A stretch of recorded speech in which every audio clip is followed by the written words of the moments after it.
Hi, నా పేరు కిరణ్. నేను విజయవాడ నుంచి వచ్చాను. సో, నేను క్వాలిటీ థాట్స్‌లో డేటా సైన్స్ కోర్స్ జాయిన్ అయ్యాను. నేను జాయిన్ అవ్వడానికి కారణం ముందు నా బ్యాచ్ వాళ్ళు నా క్లాస్‌మేట్స్ కొంతమంది ఇక్కడ ఆల్రెడీ జాయిన్ అయ్యారు. సో, వాళ్ళని కన్సల్ట్ అయ్యాను. వాళ్ళు ఇక్కడ జరిగే విధానం ఎలా జరుగుతుంది, ఏంటని చెప్పారు. చాలా అర్థమవుతుంది, చాలా బాగుందని చెప్పారు. ఆ తర్వాత నేను ఇక్కడికి వచ్చాను. వచ్చి కోర్స్ మేనేజర్‌ని కన్సల్ట్ అయ్యాను. కన్సల్ట్ అయ్యి ఏమేం కోర్సులు ఉంటాయి, ఫీజ్ స్ట్రక్చర్ అంతా తెలుసుకున్నాను. ఆ తర్వాత ఫస్ట్ డెమోస్ విందాం. డెమోస్ విన్నాక ఒక అర్థమవుతుందని చెప్పి ముందు డెమోస్కి వెళ్ళాను. డెమోస్కి వెళ్ళి అటెండ్ అయ్యాను. 2-3 డెమోస్ విన్నాను. నాకు ఓకే అనిపించింది. ఇంకా నాకు అర్థమవుతుంది. సార్ బాగా చెప్పారు. సుబ్బరాజ్ సార్. సో, ఆయన చాలా బాగా అర్థమయ్యేలా చెప్పారు.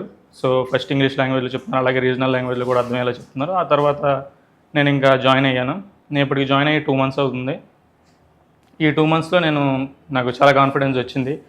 ఇంకా నేను చెప్పాలంటే నేను నాన్ టెక్నికల్ నుంచి వచ్చాను, మెకానికల్ నుంచి. కానీ డేటా సైన్స్ సాఫ్ట్వేర్కి వచ్చాను. సో, ఫస్ట్ ఆఫ్ ఆల్ నాకు ఫస్ట్‌లో చాలా భయం వేసింది. ఆ తర్వాత ఈ అర్థమైన విధానం చూసి ఓకే నాకు అనిపించింది. ఇంకా నాకు జాబ్ వస్తుంది కాన్ఫిడెన్స్ వచ్చింది. అలాగే దీంట్లో ఓన్లీ డేటా సైన్స్ అనే కాకుండా data science with AI course కూడా ఉంది. ఎంఎల్, ఎన్ఎల్పి, డిడిఎల్ ఇవన్నీ చెప్తున్నారు. సో, అందుకని నేను కట్టిన ఫీజుకి అయితే నాకు చాలా రీజనబుల్ అనిపించింది. సో, నా తరపున నేను చెప్పేది ఏంటంటే, ఎవరైనా సరే సాఫ్ట్వేర్కి, అది టెక్నికల్ అయినా నాన్ టెక్నికల్ అయినా నేర్చుకుందాం అని అనుకుంటే మీరు ఖచ్చితంగా ఇక్కడ జాయిన్ అవ్వచ్చు. మీరు కట్టే ప్రతి రూపాయి ఖచ్చితంగా మీకు రీజనబుల్ అనిపిస్తుంది. So, you can join confidently in data science.